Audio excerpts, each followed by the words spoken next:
I modeled the exact same chess piece using 3 completely different workflows in Blender. There are hundreds of chess tutorials on YouTube right now, but which method is actually the best for modern 3D artists? Stick around until the end of the video, where we'll put them head to head in the ultimate scorecard to see which workflow wins in speed, topology, and flexibility. Plus, I'll show you a secret trick to instantly upgrade each of these methods. Let's go. Method number 1, the classic box modeling approach. I take a default cube, jump into edit mode, and scale it up to the height of our future pawn. Add a subdivision surface modifier, turn on shade smooth, and we are ready to model.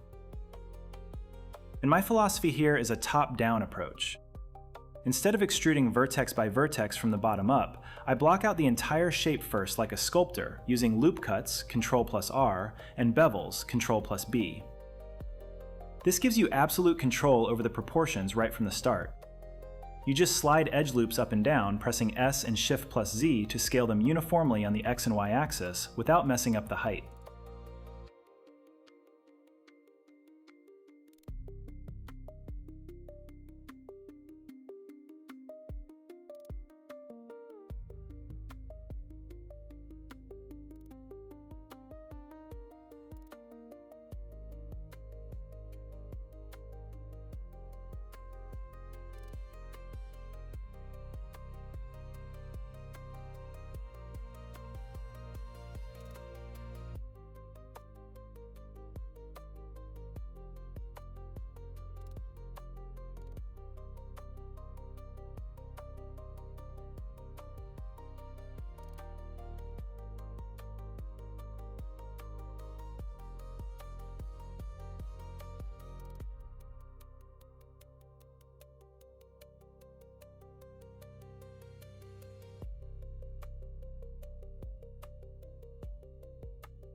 Time, 11 minutes.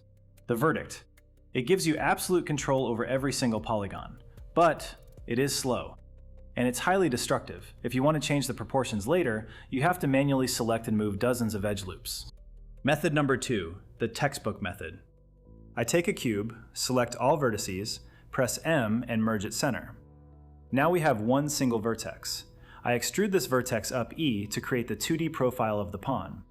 I drop a subdivision modifier and then add a screw modifier. Boom. We just turned Blender into a digital wood lathe. Has anyone here ever worked on a real lathe? Let me know. We use the same top-down approach, but now we are only manipulating a 2D line.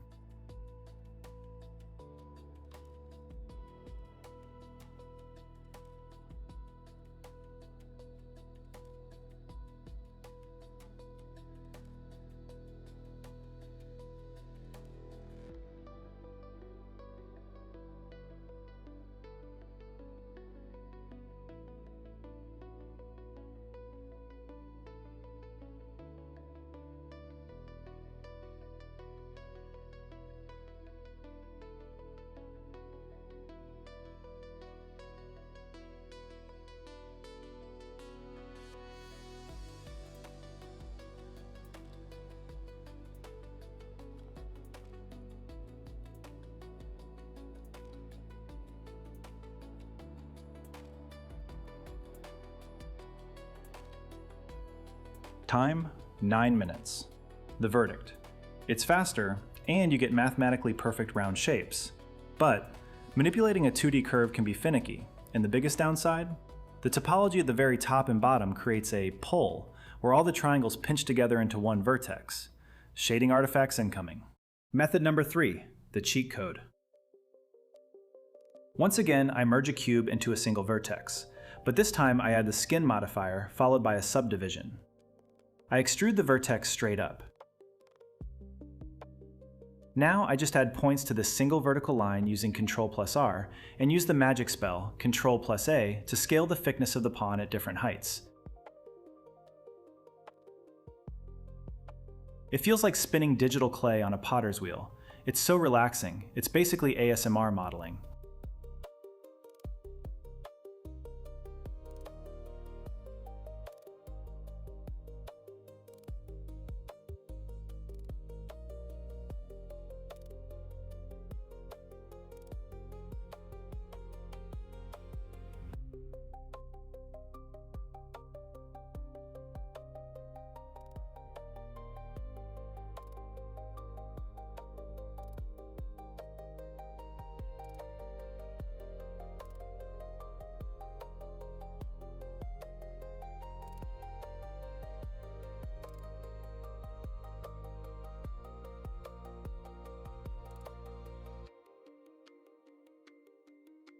Time, 8 minutes. The verdict, the fastest method by far. It is 100% non-destructive. You can change the thickness of any part at any time with Ctrl+A. And the skin modifier generates a beautiful all-quad-based topology with zero pinching. So let's look at the ultimate scorecard. Speed. Method 3, skin modifier, wins. Topology. Method 1 and 3 tie for first place with perfect quads. Method 2 loses because of those nasty triangle pulls. Flexibility. Method 3 destroys the competition. Being able to change the entire silhouette non-destructively is a game changer. But wait, don't click away yet. Every workflow has its place, and I'm going to show you how to instantly upgrade all 3 of them right now. For method 1, box modeling, stop using extra loop cuts to sharpen your edges. Just select an edge and increase the mean crease value in the end panel. It keeps your geometry low poly, but gives you razor sharp, perfect bevels under subdivision.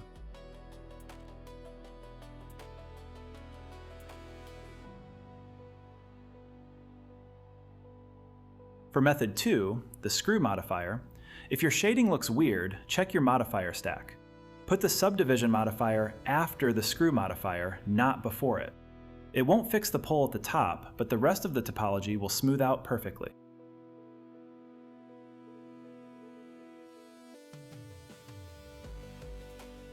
And finally, here is a master level trick that actually applies to both method 1 and method 3. Because we started blocking out our shape from a basic 4-sided cube, cranking up the levels on a single subdivision modifier can sometimes leave the final silhouette looking a little bit boxy. Now you could start modeling from an 8-sided cylinder, but that means manually managing twice as many vertices, which slows you down. So here is the secret workaround, the double subdivision trick. Instead of one modifier, stack 2 separate Catmull-Clark subdivision modifiers. Set the first one to level 1. This instantly turns your 4-sided base into a perfect 8-sided octagon.